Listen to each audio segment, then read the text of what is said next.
Being around others, of course, increases our well-being. It's good to have other people around when you're going through tough times.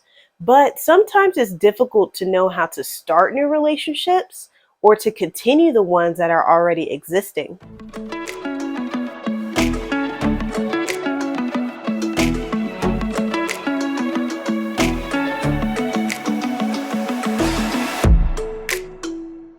Hello, beautiful people. Hello, beautiful scholars. What's the difference? Scholars, subscribe.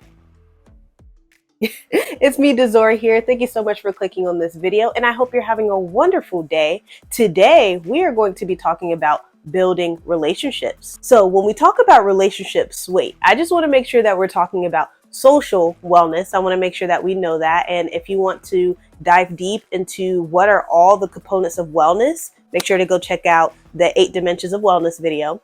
But when we're talking about relationships, there are a vast amount of relationships that we could be talking about. We could talk about significant others, family, friends, acquaintances, people at work, people at school. There are so many different types of people that you can be interconnected with or who you can be related to. Whether we're talking about a romantic relationship, being with loved ones, or sometimes even situationships. When fostering a positive connection with someone else, there are at least 3 things that we need to keep in mind. We need to keep in mind, of course, communication.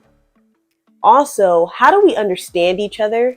And how do we show appreciation towards one another? To start off with communication, no wonder why it's number 1. It is everything. It is life. Everybody says communication is everything because it is. They are telling the truth. Communication in a relationship is a two-way exchange. It's a two-way exchange. One person's talking, the other person's listening, or 2 people are talking at each other, or no one's talking at all. Now, if you want healthy communication, one person shares while the other person listens, and vice versa. And it's important that the roles reverse so each person feels like they're being heard and seen and listened to. Within communication, each person is able to share their life stories. And this kind of digs into understanding one another. So I want you to think about a time where you were in a conversation, whether if it was heated or if it was a nice conversation. Did the other person understand what you were saying? Like what you were truly saying?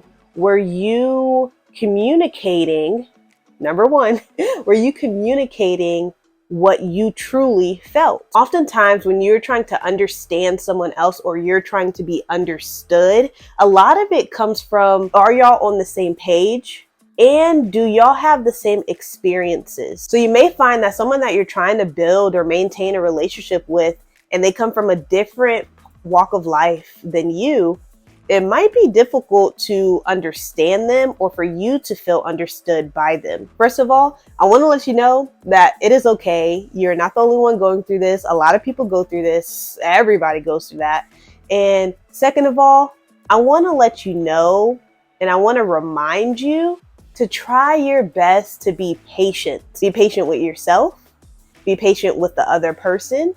Be patient the best that you can. And I know patience is not the easiest thing, and I'm working on that as well. Based on my career experiences thus far as I'm growing, I do very well being patient with kids. But adults, on the other hand, I need a little help with that. So I'm working on that. But I say that to say that it is a continuing learning process. Not everybody's perfect, of course. And everybody needs to work on things. So maybe if your thing is trying to be patient with other people, that can be a very great way and very great tactic to trying to understand people.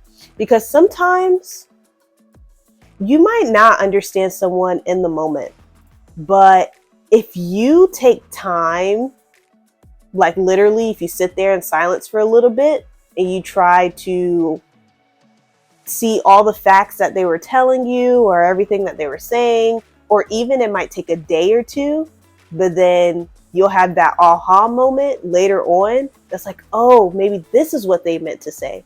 Sometimes it takes time. Sometimes it takes patience. So if you need to work on that, this is your sign.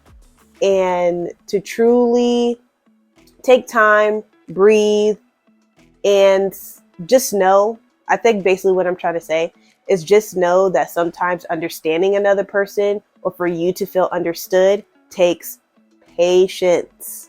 Okay? Patience. The last part of building relationships includes appreciation. I feel like a lot of times we don't consider this in the fact of this is what it takes to build a relationship or to maintain a relationship, all of that sort. So when I talk about appreciation, I mean, how do you feel appreciated? How does the other person feel appreciated? Like I said before, it is a two-way street. Maybe you're thinking about a group of people right now. How does everyone feel appreciated? And chances are everybody does not feel appreciated in the same way, which can make it very difficult. But if you're willing to take the time to understand and communicate, you see what I did there? With the other person, and also hopefully that other person is willing to do the same with you, I feel like appreciation comes so much more naturally, and you are just more willing to find out how can you appreciate them. Most of the time when you like someone or you want to keep someone in your circle, most of the time you're going to naturally learn how to appreciate them, or even ask them, how do you like to be appreciated? Or like I said before, it takes time sometimes, but you're not going to be mean to them, right? You're going to uplift them because it's someone that you like to have around you, and positivity brings positivity. So we're talking about appreciation. That might be the 5 love languages, right? If you haven't heard about that, there are plenty of Google searches and YouTube videos about the 5 love languages, so you can search that up. Or appreciation might be expressing your love language towards the other person if you don't know what the other person's love language is. It takes time. It takes willingness, and it takes love. Building relationships is not an easy thing. So if you really want to build a relationship, that's the first step, is to want it. And the second step is to take the necessary steps to make that happen, to foster a positive relationship with whoever you have in mind. When you're willing to communicate, it leads to a better understanding. When you're able or willing to understand, it leads to better ways or discovering how can you appreciate. Building relationships honestly starts from the willingness to do so, or sometimes it can be the obligation to do so for whatever circumstance.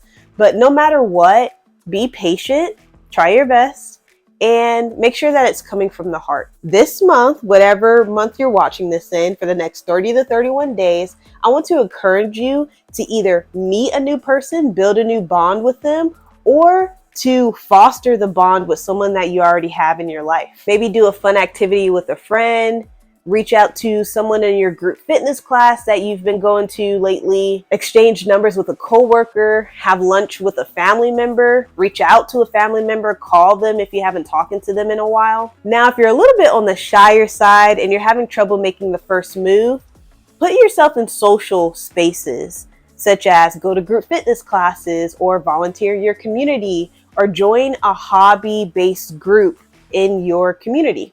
I want to let you know that you are not alone. There are other people that want to be around you, and there's always room to grow with others and to meet new people. Scholars, feel free to comment down below and link your social medias to build new relationships with others. And until next time, step with purpose, live in service. Another day is another blessing. You better believe it. Peace and love. Oh, and that video right there, I think you should click it. Yeah, I think you should.